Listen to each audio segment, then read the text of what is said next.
আপনারা যারা USA visit visa, student visa বা ইমিগ্রেশন ভিসার আবেদন করে ইন্টারভিউ ডেটের জন্য দীর্ঘদিন ধরে ওয়েট করছেন বা অলরেডি ইন্টারভিউ ডেট পেয়েছেন বা নতুন করে আবেদন করতে চাচ্ছেন, তাদের জন্য ইউএস এমবাসি ঢাকা কিছুদিন ধরে একটা সতর্কতা দিচ্ছে। যেই সতর্কতাটা আপনারা না জানলে আপনাদের চিরতরে ইউএসএ যাওয়ার রাস্তাটা বন্ধ হতে পারে। আপনারা ভিসা হওয়ার পরেও আপনাদের এয়ারপোর্ট থেকে ব্যাক করাতে পারে, অথবা টেম্পোরারি আপনারা এই ইউএস এর ভিসা পাওয়ার জন্য ব্যান্ড হতে পারেন। তো চলুন আমরা দেখি যে কি কারণে আপনাদের এই সমস্যার সম্মুখীন হতে পারে।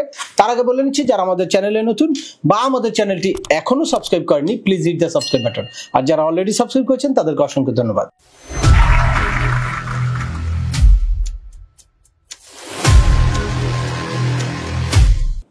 Welcome back. আপনাদের সাথে আছে আমি সিএম আমিনুল বাহার। আমাদের এই চ্যানেলে ইউএসএ, কানাডা, অস্ট্রেলিয়া, ইউকে সহ ইউরোপের বিভিন্ন দেশের ভিজিট, পড়াশোনা, ওয়ার্ক পারমিট এবং মাইগ্রেশন সংক্রান্ত বেশ কিছু আপডেটেড ইনফরমেশন আছে। আপনারা যারা যেই টপিকসে ইন্টারেস্টেড, দয়া করে ওই রিলেটেড সকল ভিডিওগুলো দেখবেন। এরপর ছোটখাটো প্রশ্ন থাকলে ভিডিওর নিচে কমেন্টস করবেন। আর তারপরেও একান্ত কোনো ব্যক্তিগত পরামর্শ বা আমাদের কোনো সার্ভিস নিতে চাইলে ডিসক্রিপশনে থাকা হোয়াটসঅ্যাপ নাম্বারে অ্যাপয়েন্টমেন্ট বুক করে সরাসরি যোগাযোগ করতে পারেন। অ্যাট দ্য সেম টাইম আমাদেরকে ইমেল করতে পারেন এবং আমাদের ফেসবুক পেজটি ফলো করে সবসময় আমাদের সাথে যুক্ত থাকতে পারেন। এনিওয়ে, চলে আসি আজকের মূল আলোচনায়। আপনারা জানেন যে ইউএস এর এই মুহূর্তে আপনারা যদি ভিজিট ভিসার জন্য আবেদন করেন, আপনাদের কিন্তু প্রায় 1 বছর অপেক্ষা করতে হবে শুধু অ্যাপয়েন্টমেন্ট শিডিউলের জন্য। অ্যাট দ্য সেম টাইম আপনারা স্টুডেন্ট ভিসার জন্য আবেদন করলেও এরকম অপেক্ষা করতে হবে।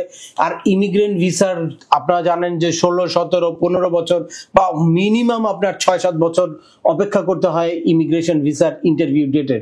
এটা ক্যাটাগরি ওয়াইজ ভেরি করে। ম্যাক্সিমাম যেই টাইমটা সেটা 18 থেকে 20 বছর অপেক্ষা করতে হয়। তো এত অপেক্ষার পরে তারপরে আপনারা যদি ইন্টারভিউ দিতে গিয়ে ভিসা না পান, সেটা তো একটা হতাশার কারণ। আর ভিসা পেয়েও যদি কোনো কারণে আপনাদের ভিসাটা বাতিল হয় বা ভিসা পাওয়ার পরেও আপনাদের যদি ইউএসএ যাওয়ার ব্যাপারে কোনো অনিশ্চয়তা থাকে, তাহলে এটা কিন্তু অনেক ফ্রাস্ট্রেটিং।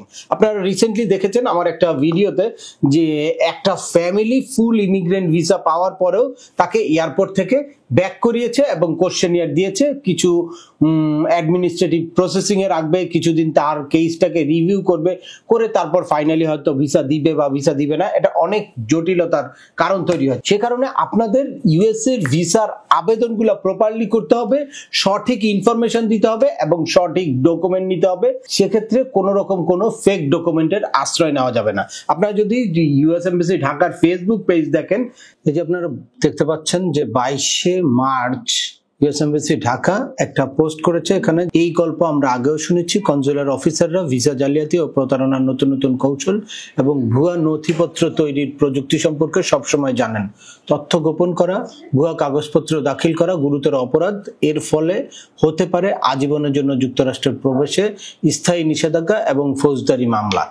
এই যে দেখতে পাচ্ছেন এই পোস্টের ছবিটার মধ্যে দেয়া আছে, we have heard that story before, মানে তারা এর আগে এই গল্পটা শুনেছে। Lying and providing fake document can result in permanent ban from entering the United State for life.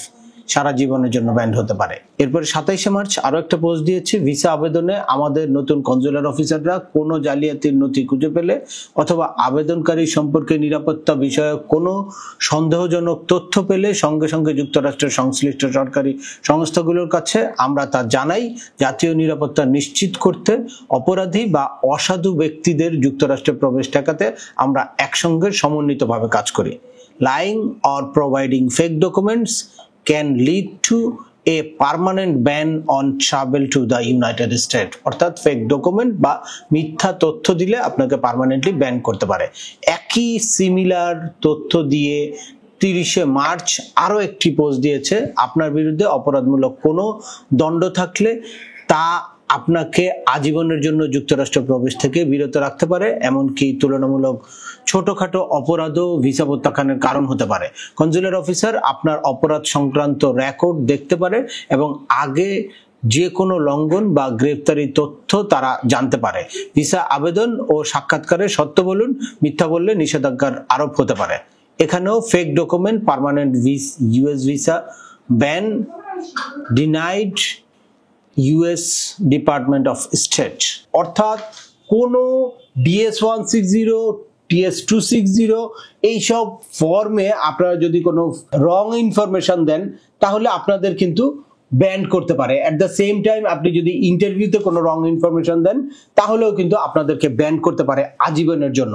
এ কারণে অত্যন্ত সতর্কতার সাথে আপনাদের DS-160 ফিল আউট করতে হবে। DS-160 ইনফরমেশন দেওয়ার সময় আপনাদের খেয়াল রাখতে হবে কোন জায়গায় কোন ইনফরমেশনটা দিবেন, কিছু প্রবলেম থাকলে ওইটা টেকনিক্যালি কিভাবে অ্যাভয়েড করবেন, এই জিনিসগুলো খুব সতর্কতার সাথে করতে হবে। অ্যাট দ্য সেম টাইম ইন্টারভিউর সময় কথা বলার সময় অবশ্যই আপনার DS-160 সাথে ম্যাচ করে এইভাবে আপনার কথা বলতে হবে, সেক্ষেত্রেও কোনো রকম কোনো ফেক ইনফরমেশন দেওয়া যাবে না। এরপর যে ইমেজটা ছিল সেই ইমেজের মধ্যে লেখা ছিল fake document permanent US visa ban. অর্থাৎ আপনারা যদি কোনো ফেক ডকুমেন্ট প্লেস করেন তাহলেও US এমবাসি ঢাকা আপনাদেরকে পার্মানেন্টলি US ভিসার জন্য ব্যান করতে পারে। এই জন্য অবশ্যই আপনাদের সতর্কতার সাথে ডকুমেন্ট সাবমিট করতে হবে, সতর্কতার সাথে ইন্টারভিউ দিতে হবে এবং সতর্কতার সাথে সকল রকম ইনফরমেশন দিতে হবে। স্পেশালি স্টুডেন্ট ভিসার ক্ষেত্রে বা ইমিগ্রেশন ভিসার ক্ষেত্রে কিন্তু অনেক ডকুমেন্ট দেখে, বাট B1 B2 ভিসার ক্ষেত্রে অনেক ক্ষেত্রেই ডকুমেন্ট দেখে না। তবে অবশ্যই DS-160 কে সাপোর্ট করে, DS-160 প্রত্যেকটা স্টেপকে সাপোর্ট করে এরকম ডকুমেন্ট আপনার সাথে কিন্তু রাখতে হবে। যদি কোনো কারণে US এমবাসি ঢাকার কনজুলার অফিসার আপনার কাছে কোনো ডকুমেন্ট দেখতে চায় ওই DS-160 কে সাপোর্ট করে, তাহলে ওই ডকুমেন্টগুলো কিন্তু আপনাকে অবশ্যই শো করতে হবে। আর সেই ডকুমেন্টের মধ্যে আপনার যদি কোনো ফেক ডকুমেন্ট থাকে বা তারা যদি সাসপেক্ট করে যে আপনার এই ডকুমেন্টগুলো বা এই ইনফরমেশনগুলো ফেক, তাহলে আপনাকে কিন্তু পার্মানেন্টলি ব্যান করতে পারে বা টেম্পোরারি ব্যান করতে পারে। এজন্য আপনারা অত্যন্ত সতর্কতার সাথে US এর যে কোনো ভিসার প্রসেসিংটা করবেন এবং কোনো এক্সপার্টের পরামর্শ নিয়ে তারপর সাবমিট করবেন বা তারপর ইন্টারভিউতে যাবেন, যাতে কোনো কারণে আপনাদের কোনো রকম কোনো কনফিউশন অ্যারাইজ না করে। আপনারা জানেন যে ট্রাম্প প্রশাসন ক্ষমতায়, যারা সবচেয়ে বেশি ইমিগ্রেন্ট বিদ্বেষী, তো সে কারণে একবারে হয়তো সবকিছু বন্ধ করতে পারবে না, কিন্তু প্রত্যেকটা স্টেজে অনেক কড়াকড়ি আরোপ করবে। এখন স্টুডেন্ট ভিসা বলেন, ভিজিট ভিসা বলেন এবং ইমিগ্রেশন ভিসা বলেন, প্রত্যেকটা জায়গায় এখন নতুন যেই কনজুলার অফিসাররা আছে তারা অত্যন্ত কড়াকড়ি ভাবে দেখবে প্রত্যেকটা জিনিস। যদি কোনো জায়গায় আপনার এরকম কোনো কনফিউশন অ্যারাইজ করে তাহলে আপনাকে কিন্তু ভিসা না দিতে পারে বা টেম্পোরারি ব্যান করতে পারে বা আপনাকে পার্মানেন্টলি ব্যান করতে পারে। তাই US এমবাসি ঢাকার পাশাপাশি আমিও আবার আপনাদেরকে সতর্ক করে দিতে চাই এবং মনে করিয়ে দিতে চাই যে US এর ভিসার ক্ষেত্রে আপনারা সর্বোচ্চ সতর্কতা অবলম্বন করবেন। তো আজকের ভিডিওটা দীর্ঘায়িত করছি না, আশা করি এই ভিডিও থেকে US এর ভিসার ক্ষেত্রে আপনারা কি ধরনের সতর্কতা অবলম্বন করবেন বা কিভাবে পার্মানেন্টলি ব্যান বা টেম্পোরারি ব্যান ভিসা না হওয়া থেকে নিজেদেরকে অ্যাভয়েড করতে পারবেন সে ব্যাপারে একদম ক্লিয়ার একটা ধারণা পেয়েছেন। তারপরেও আপনাদের যদি এই সংক্রান্ত কোনো রকম কোনো প্রশ্ন থাকে অবশ্যই আমাকে কমেন্টস করে জানাবেন। আর ভিডিওটি ভালো লাগলে বা তথ্যবহুল মনে হলে লাইক দিয়ে আপনার বন্ধুদের মাঝে শেয়ার করে দিবেন যাদের এই ইনফরমেশনগুলো অত্যন্ত প্রয়োজন। আবার দেখা হবে নতুন কোনো গুরুত্বপূর্ণ টপিকস নিয়ে। সে পর্যন্ত সবাই ভালো থাকবেন, সুস্থ থাকবেন এবং আমাদের চ্যানেলের সাথেই থাকবেন। আল্লাহ হাফেজ।